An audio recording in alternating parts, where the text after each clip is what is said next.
अण्णा न्हावी यांचा अभंग आहे. वेगवेगळ्या संतांनी भगवंताचं गुणवर्णन त्यांच्या त्यांच्या भाषेमध्ये केलं. दुर्दैव आपलं हिंदू समाजाचं की आम्ही प्रत्येकाने त्याच्या जातीतल्या संताला त्याच्या जातीत पाठवून टाकला. म्हणजे त्या संतांचा उत्सव साजरा करायचा असेल, त्यांचे अभंग लावायचे असेल तर फक्त त्या जातीमध्ये त्यांनी ते करावं, अन्य जातीत करू नये असं आम्ही न कळत ठरवलं.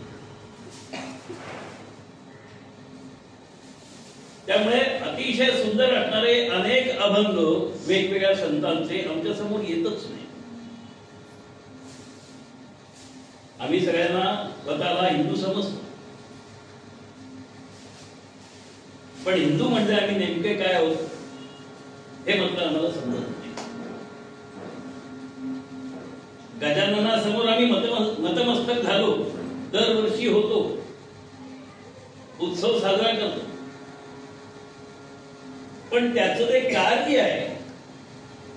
मग ते मुद्गल पुराणात वर्णन केलेलं असेल, गणेश पुराणात असेल, गणेश कोशात असेल, अन्य ठिकाणी मांडलेलं असेल, ब्रह्मणस्पती सूक्तात असेल, अथर्व शीर्षात असेल, त्या कार्याकडे आमचं लक्षच नाही. किंबहुना आमचा तो अभ्यासच नाही. आणि त्यामुळे या देवानी नेमकं काय काम केलं, कोणतेही असेल ते, समाज म्हणून समाजाची बांधणी करण्यासाठी धर्म म्हणजे काय आम्हाला ज्या मर्यादा लावून दिल्या त्या मर्यादाच आम्हाला माहित नाही. आपण सगळेजण विविध प्रकारच्या मंदिरांमध्ये नेहमी जातात, नाहीतर इथे आलाच नसतात. फार क्वचित तेवढ्या पुरेसं यायचं, बोलवलंय म्हणून आईचं असं म्हणणार म्हणून यायचं, असे फार क्वचित. पण सर्वसाधारण देवाच्या दर्शनाला जातात. आपण त्याचं दर्शन घेतलं म्हणजे नेमकं काय केलं? तो परमेश्वराचं दर्शन आपण सगळ्यांनी घेतलं म्हणजे काय केलं? त्याला नमस्कार करून झाल्यानंतर बाहेर आल्यावर आमची चर्चा काय असते? आज काही चांदीचा मुकुट चढवलाय वाटतं, मंदिरामध्ये विशेष घोषणाही केली हो, हे उत्सवाचा दिवस आहे का हो? आम्ही आलोय मंदिरात कशासाठी? त्याच्या दर्शनाचा विषयच नाही. मूर्तीवर तेज आहे का? या मूर्तीचं नेमकं नामकरण काय? त्याला सिद्धिविनायक का म्हणतात? मग विनायक म्हणजे काय? सिद्धिविनायक म्हणजे काय? वक्रतुंड म्हणजे काय? लंबोदर म्हणजे काय? निदान त्या दिवशी त्या मंदिरात जे काही 5 मिनिटं आम्ही थांबणार असो तेवढ्या वेळात तरी आमची ही चर्चा असते का? आज हा भेटला होता का, तो भेटला होता का, सध्या राजकारण कुठे चाललंय, मागे किती वाढले, शेतकऱ्यांचे आंदोलन काय चालू, या सगळ्या विषयावर आम्ही चर्चा करतो. कुठे? मंदिरात. मग त्याचं दर्शन व्हायचं कसं? म्हणून त्याचं दर्शन होण्यासाठी आम्हाला त्याचं ध्यान करावं लागतं. आमच्या प्रत्येक कर्मामध्ये आम्ही त्याला पाहावं लागतं. नुसतं तोंडाने म्हणून चालत नाही. अहो येता जाता उठता बसता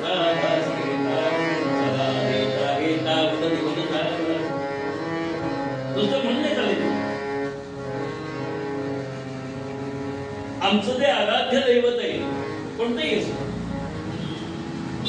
त्या आराध्य दैवताचं स्मरण प्रत्येक क्षणाला आमच्या आतल्या बाजूला चालू आहे का? मुखी रामच्या कान पाहू शकेना, पण मुखी राम आहे तो आमच्या आतमध्ये अंतरंगात कधी शिरणार. त्यामुळे तो अंतरंगात नसल्यामुळे आतला जो काम आहे तो तिथेच आहे. तोंडाने आम्ही म्हणतो आम्ही आता विरक्त झालो, आमचा संसार संपला, आता मुलाबाळांचा संसार चालू आहे. बरेचसे संसारातून बाहेर पडलेले समोर म्हणून देखील तरुण मुलं असती तर वेगळ्या पद्धतीने सांगितलं असतं. काय आमचं दुर्दैव आहे, आम्ही सगळेजण तक्रार करतो. हल्ली तरुण मुलं मंदिरात येत नाही, कीर्तनाला बसत नाही, कीर्तन करत नाही, प्रवचन ऐकत नाही, धर्माचा विषय करत नाही. सगळ्यांची तक्रार सारखीच आहे. का बरं? माझ्या मुलावर मी बाकी सगळे संस्कार करण्याची धडपड केली. संस्कार करतात का नाही मला माहित नाही, कारण संस्कार करता येत नाही, ते होत असतात. त्याला शाळेत घेऊन गेलो,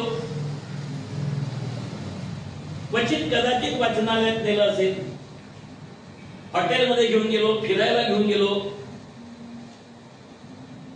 नाटक सिनेमालाही नेलं. पण तुला कीर्तनाला येऊन बसायचं आहे हा आग्रह कधी धरला का हो? उलट लहान मुलं कीर्तनाला यायला लागलं की आम्ही काय सांगतो, हे वय आहे का तुझं कीर्तन ऐकायचं? म्हणजे ज्या वयात इथे यायचं असतं त्या वयात आम्ही आमच्या मुलाला येण्यापासून परामुक्त करतो. मोठ्या वयात त्याला इथे जबाबदार. ज्या परमेश्वराचं दर्शन मला व्हावं म्हणून मी मनातल्या मनात कधीतरी प्रार्थना करतो, देवाचं उभारतो, बाकी सगळ्या गोष्टी मला मिळाल्या देवा, पण तुझं दर्शन झालं नाही. फार क्वचित असते मागणी दर्शनाची, बाकी सगळी मागणी असते. पूजेला बसल्यानंतर नाही का, मग आत्मना स्तुती स्तुती प्राणो तत्प्राप्त्यर्थम इदर्थास मागणी आणि ते इतकं जोरात आणि फार म्हणायचं असतं की बस तुम्हाला ते कळतच का. आता आवर्तन करायला बसलेली मंडळी कशी म्हणतात, त्वं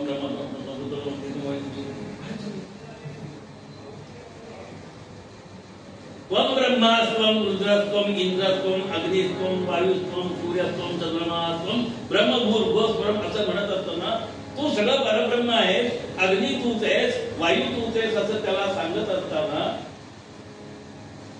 आम्ही त्याला सांगत असतो कशासाठी म्हणायचं हो अथर्वशीर्षामध्ये त्वं ब्रह्मा शब्द तोडायचा असेल तर तो सो विसर्गात घालवायचा, त्वं विष्णू त्वं रुद्र असं म्हणायचं. या देवतांची नावं त्याला कशाला जोडायची? कधी विचार केला तो? ब्रह्मणस्पती सूक्तातला एक ऋचा आम्ही देवे म्हणून म्हणतो. गणानान्त्वा गणपतिं भवामहे कविं कवीनां श्रवणतमं ये कराजं ब्रह्मणां ब्रह्मणस्पतां सीदसादनम्. ओम गणान्त्वा गणपती म्हणजे काय? त्वां गणपतिं, मी तुला गणपती मानतोय. कोणाचा गण कोणते त्याचे आम्ही विचारलं का सर? देवेमध्ये म्हटलं, बाकी पुढची देवे काय म्हणतात मला माहित नाही, कारण त्याच्यात सुद्धा ऋग्वेद वेगळे, अपस्तंभी वेगळे, तो एकच. काय गंमत आहे? तुमची देवे आम्ही म्हणणार नाही, आमची देवे तुम्ही म्हणायची नाही, भांडण असतात. मग इथे आम्ही त्याला त्वं ब्रह्मा त्वं विष्णू त्वं रुद्र त्वं इंद्र त्वं असं म्हटल्यानंतर या देवता म्हणजे नेमकं काय? देव कशाला म्हणतात? आमचा प्रत्येकाचा देव कोणता आम्ही ठरवलंय का? मंदिर कोणतेही असेल, पण माझा देव कोणता, इष्टदेव कोणता, माझं दैवत कोणतं? समर्थ म्हणाले हनुमंत आमची कुळवल्ली. उपासना म्हणून मारुतीरायाची सांगितली का? शक्तीने मिळती राज्ये, म्हणून शक्ती असली पाहिजे. ती शक्ती मिळवायची असेल तर मारुतीरायांची उपासना करायला पाहिजे. म्हणून समर्थांनी मारुती आमची कुळवल्ली म्हटलं. आणि रामरायाचा मंत्र सगळ्यांना दिला, श्रीराम जय राम जय जय राम. कोणी आणखी कोणता मंत्र देईल? हा मंत्र हा खरोखर आमचा मंत्र आहे का? आमचा म्हणजे माझ्या आराध्याचा. त्या मंत्रात मला काय सांगितलंय? श्रीराम असा शब्द उच्चारल्यानंतर राम असा शब्द आमच्या तोंडातून नेमका बाहेर पडताना काय घडतं, ती क्रिया काय घडते, याचा कधी आम्ही विचार केला नव्हता. टीव्हीवरच्या रामायणामध्ये रावण नेहमी असं म्हणतो, 'श्रीमत कहो इसे'. का बरं? पूर्वीच्या काळी पत्रकाराच्या मागे किंवा आजही काही सुद्धा लोक श्री अमुक अमुक असं लिहितात आणि सौ असेल तर सौ असं लिहितात. आता ते सौ लिहून चालत नाही, श्रीमती म्हणावं लागतं. का असं करतात मला माहित नाही. कोणाला तरी राग येतो, कोणाला तरी भावना वगैरे दुखावतात असं म्हणतात. श्री का लावतो आम्ही माझ्या मागे, आमच्या प्रत्येकाच्या मागे? श्रीमंत महागणापते नमः असं का म्हणायचं? श्री सरस्वती नमः असं का म्हणायचं? श्रीमती सरस्वती असं म्हणून काय कारण काय?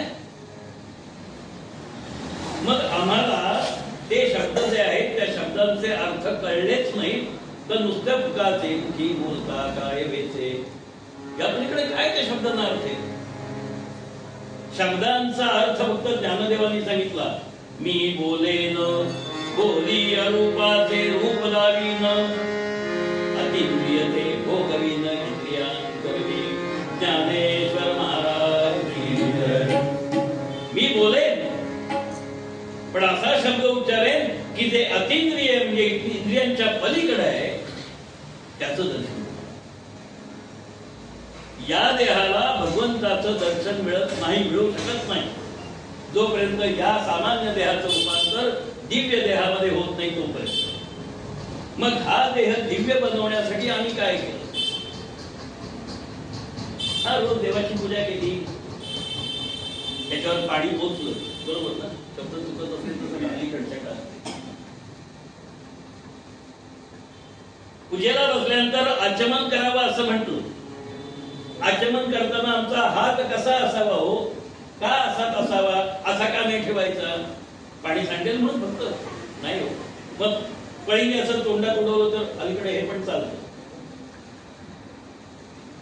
ज्यांनी अनुभवलं असेल, पाहिलं असेल त्यांनी बघा, आवर्तनानं बसायचं, भांड्यातलं पाणी असं तोंडात उडवायचं पळीने. हाताला घेऊन हाताला घाण लागते ना. म्हणून हॉटेलमध्ये गेल्यावर खायला काय देतात बरोबर? हाताना एका बाजूला काटे, एका बाजूला चमचे. चमच्यांची स्त्रीकडे चलती आहे. शब्द कसा उच्चारायचा आपण करणार. आणि काटे स्त्रीकडे आहेत, दुसरं काय? या सगळ्यातून बाहेर पडायचं असेल तर माझा आराध्य दैवत आहे. ते आराध्य दैवत म्हणजे नेमकं काय आहे? मी म्हणताना म्हटलंय त्वं ब्रह्मा त्वं विष्णू त्वं, म्हणजे तू हे सगळं आहेच असं त्याच्यावर आरोप करतोय वेळेनंतर.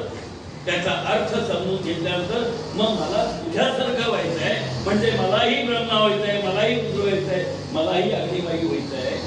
हा विचार आमच्या मनात कधी आला तो? कधी विचार केला काय अंगाने? मग आम्ही परमेश्वराचं दर्शन घ्यायचा विचारच करत नाही, त्याला नमस्कार जरूर करतो, पण त्याचं दर्शन मला व्हायला पाहिजे अशी जर आमची मागणीच नसेल तर आम्हाला काय मागायचं असतं हे सुद्धा कळावं. विविध प्रकारच्या मागण्या आमच्याकडे आहेत, विविध लोकांकडे. अलीकडच्या काळात तर आम्ही सगळे भिकारी झालो.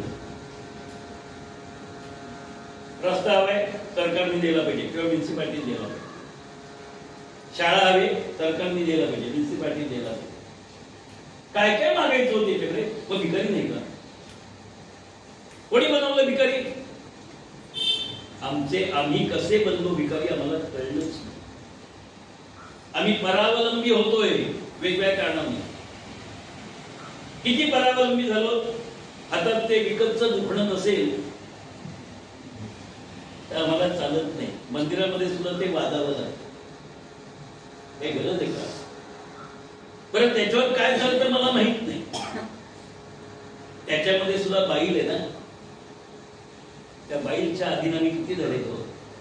बाईल अधीन होती ते कानर, ते म्हणे पामर श्वान रूपे. बाईल अधीन होती ते कानर, ते म्हणे पामर श्वान रूपे. बाईल अधीन ते म्हणे पामर नाचविले तिने तैसे नाचवती, नाचविले तिने तैसे नाचवती.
त्या मायेच्या इतके अधीन झालो आम्ही की परमेश्वराच्या दर्शनाच्या वेळेला सुद्धा ती माया आमच्या समोर येते आणि त्याचं दर्शनच होऊ देत नाही.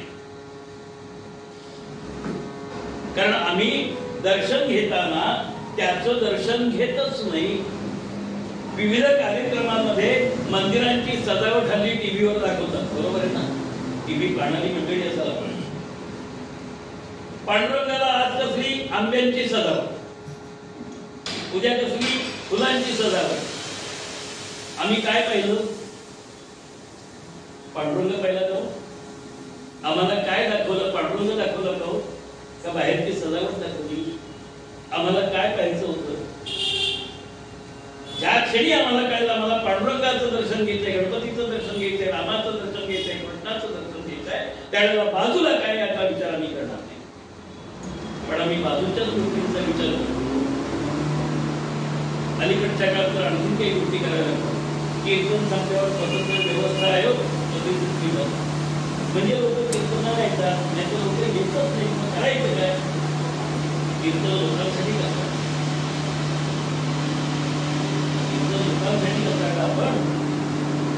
आपण म्हणत गर्दी झाली नाही तर चांगले कीर्तनकार मिळत नाही, बरोबर?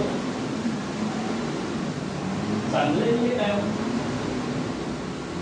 गर्दीला हवं तसं कीर्तन करणारे का कीर्तनाच्या त्यांच्या शब्दांवर गर्दी मिळवणारे? काय नाही. आम्हाला नेमकं काय? राजा राक्षस रूपेण व्याघ्ररूपेण मंत्रिणा सेवका श्वान रूपेण यथा राजा गोपाल कृष्ण महाराज सिद्धिविनायक महाराज. राजाप्रमाणे आम्ही अनुसरण करायचंय का आमच्याप्रमाणे राजांनी वागलं पाहिजे? मला ते हवं ते त्यांनी द्यायला पाहिजे का मी भगवंताला हवं ते देणार आहे? आम्ही काय म्हणतो? देवाचं मंदिर बांधलं आम्ही, एवढी देणगी दिली, माझा बोर्ड झाला, त्याच्यावरती 5,00,000, 10,000, 50,000, लाख काय असेल ते, मग मी बांधलं.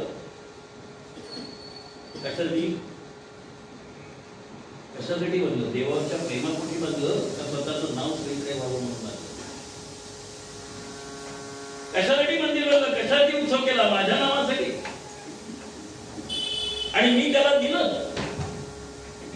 अहो, माझं आयुष्य सुद्धा त्यांनी दिलेलं असताना मी त्याला दिलं हे म्हणणं यासारखा वेडेपणा कुठला आहे का? हो, ज्यांनी मला जन्माला घातलं त्या आई वडिलांना मी सांभाळतोय असं मुलगा म्हणत असेल तर त्याला मुलगा म्हणायचं का? हो, त्या आई वडिलांमुळे तुला जन्म मिळालाय. अलीकडच्या काळात तुला आणखीन वेगळं म्हणतात. आम्ही सांगितलं त्या जन्माला घालायला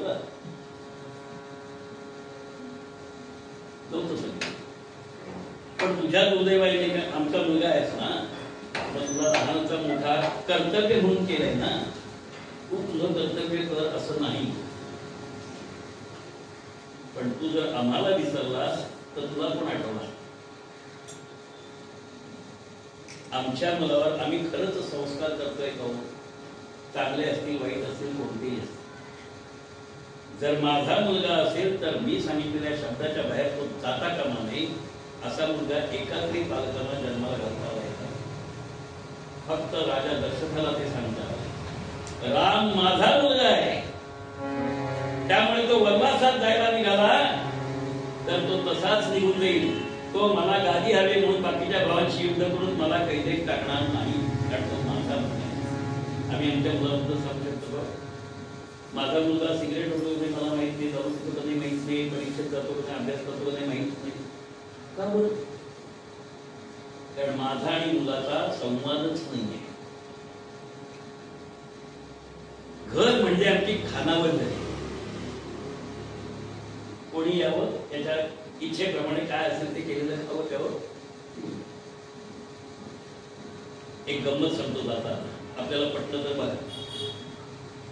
एक चौकोनी कुटुंब, कारण कुटुंबाची व्याख्या चौकोनी केली व्यक्तीने, काढून पहा घटना. मी, माझी पत्नी किंवा माझी मुलं, आई वडील नाही, भाऊ बहीण नाही, काका काकू हे चौकोनी कुटुंब एकदा जेवणाच्या वेळेला एकत्र बसतं आणि आईने एक प्रस्ताव केला, तुम्हाला प्रत्येकाला स्वातंत्र्य हवं असतं, बरोबर आहे ना? खोटं असं तर म्हणता, मला कुठे काही करायलाच मिळत नाही, प्रत्येकाची तक्रार असते का नाही? उद्यापासून प्रत्येकाने आपापल्या इच्छेप्रमाणे वागायचं, स्वतंत्र राहत प्रत्येक जण वागा. आईने सांगितलं,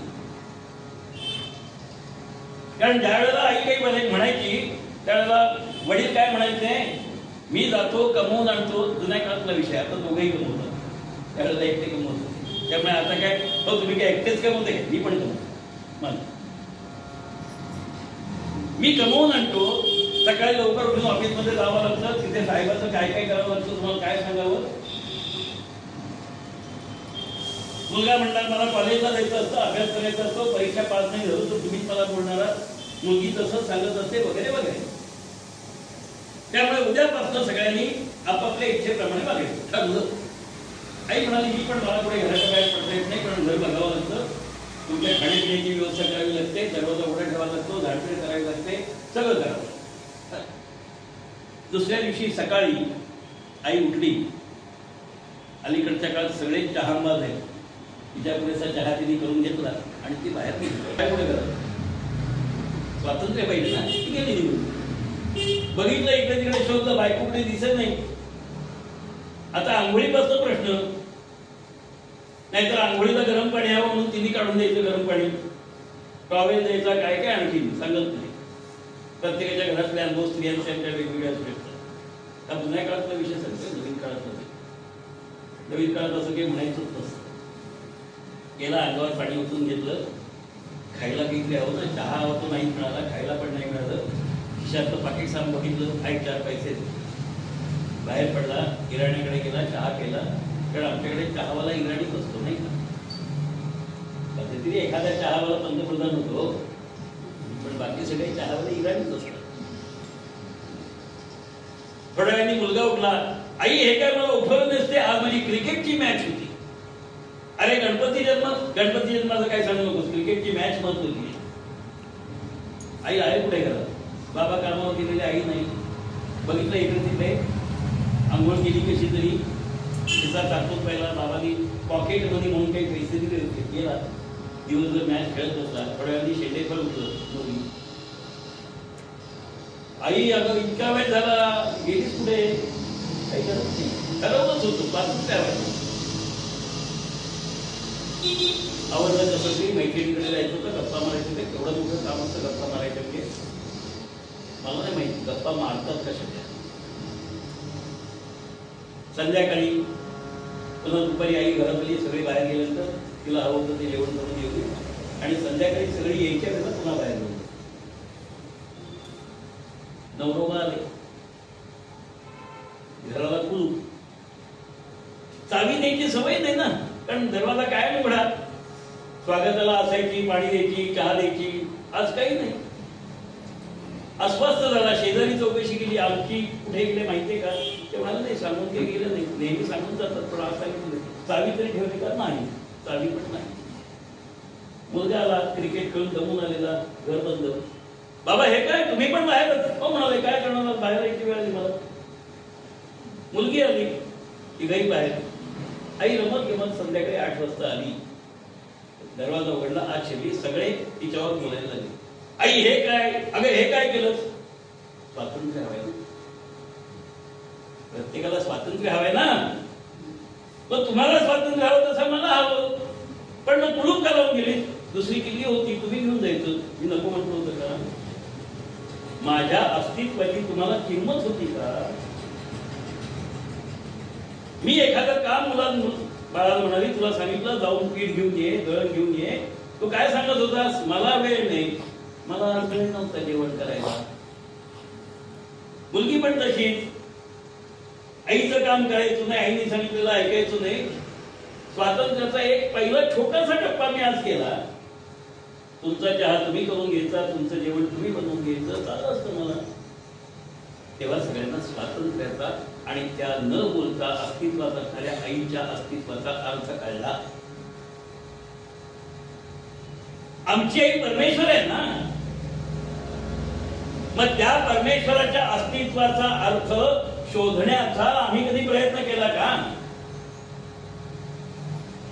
बघा विचार करून. मला हा जन्म दिला कोणी? हा देह कोणी दिला? अमुक वाजता अमुक ठिकाणी जन्माला येणार आहेस कोणी ठरवलं? डॉक्टर ठरवू शकतो का? मी जन्माला कुठे यायचं, कसं यायचं, किती वाजता यायचं ठरवू शकतो का? नाही. मी मरायचं कसं डॉक्टर ठरवू शकतो का? नाही. कोणतीही गोष्ट माझी मी ठरवू शकत नाही. त्याची इच्छा असेल तशीच घडते. तरी सुद्धा मला 4 पैसे मिळाले की मी देवाला सांगतो घे तुला दान केली. तुला काही मनुष्यत्व म्हणायचं तो? हे मनुष्यत्वाचं लक्षण आहे का? तो ठाई आमच्या बाजूला आहे. पडायला लागलो की सावरतो, दुःखामध्ये आम्हाला मदत करतो. सुखाच्या क्षणी बिचारा बाजूला बसतो का की तुमचं सुख तुम्ही उपभोगा म्हणून. पण त्याचं स्मरण सुद्धा आम्ही करत नाही. दर्शन होणार कसं?